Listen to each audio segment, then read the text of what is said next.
আমার মা বোনেরা আছে না পর্দার অন্তরালে? মা বোনদের জন্য দুই একটা কথা বলার দরকার আছে না? তাহলে মা বোনদের জন্য অন্তত একটা কথা তো বলে যায়। আল্লাহ বলছেন ওয়াকারনা ফি বুয়ুতিকুন্না ওয়ালা তাবাররাজনা তাবাররুজাল জাহিলিয়াতিল উলা। ওগো নারীরা, তোমরা পর্দার মধ্যে থাকো, জাহেলি যুগের মেয়েদের মতো বেপর্দা হয়ে নিজেদেরকে সেজে গুজে প্রদর্শন করে বেড়ায়ও না। কথাটা কার? আমার মা বোনেরা আল্লাহর এই কথাটাও মেনে নিয়েছে না নাই? নাই মেনে নিয়েছে না নাই? বলেন, কথা কয় না।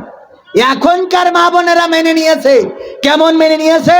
মেম্বার গিয়েছিল সুন্দরবন দেখানোর জন্য পিকনিকে, সাথে ছিল 50 জন। খাবার যা নিয়ে গেছে, ভাত, চিড়ে, মুড়ি, এইগুলো, তার মধ্যে মুড়ি আর ভাত। 25 জন ভাত খাইলে, 25 জন মুড়ি খাইলে 50 জনের খাওয়াটা হবে। এই জন্যে মেম্বার বুদ্ধি করে বলছে, বলো তোমরা মুড়ি খাবা না ভাত খাবা? মেম্বারের হিসেব হইলো যে যে মুড়ি খাবে তার মুড়ি দেবে, ওর আর ভাত দেবে না, আর যে ভাত খাবে তার ভাত দেবে, ওর আর মুড়ি দেবে না। এই জন্য বলছে, জিজ্ঞেস করছে তোমরা মুড়ি খাবা না ভাত খাবা? একজন একজন করে জিজ্ঞেস করছে। প্রথম জনে জিজ্ঞেস করি তুমি মুড়ি খাবা না ভাত খাবা? বলছে মুড়ি খাই তারপর ভাত খাবো। 25 জন 50 জনের ভাজায় না চিন্তা, ওর ধান্দা হইলো কি? বলছে মুড়ি খেয়ে ভাত খাবো। তাহলে এইভাবে যদি 25 জন মুড়ি খেয়ে ভাত খায়, বাকি 25 জনের আর খাওয়া হবে? মা বোনেদের আল্লাহ বললো পর্দা করি চলো, সেই যে গুজে প্রদর্শন করি বেড়ায়ও না। মা বোনেরা বলছে আল্লাহ পর্দাও করবো, সেই যে গুজে বেড়াবো, মুড়ি খেয়ে ভাত খাবো।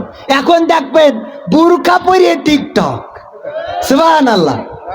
ও নাউজুবিল্লাহ, হ্যাঁ নাউজুবিল্লাহ হবে। সুবহানাল্লাহ বলার সুযোগ নেই, সবুজের মতো। আর ওই বললেই খালি সুবহানাল্লাহ বলবেন না।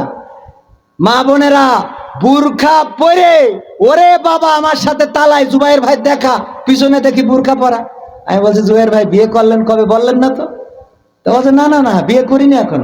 তো পিছনে এটা? বলছে আল্লাহ আমার গার্লফ্রেন্ড, জিএফ জিএফ।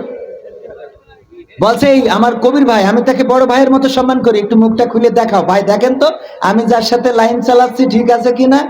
বলছে তুমি জানো না আমি খাস পর্দা করালো। ওরে বাবা, ও খাস পর্দা করে তাই জুবাইরের সাথে ঘষতি ঘষতি কথা। তাহলে ও খাস পর্দা না করলে কি করতো বুঝে না? ছেলে মিলে 2-3টে সাথে করে বিয়ের দিন নিয়ে আসতো। কথা কয় না।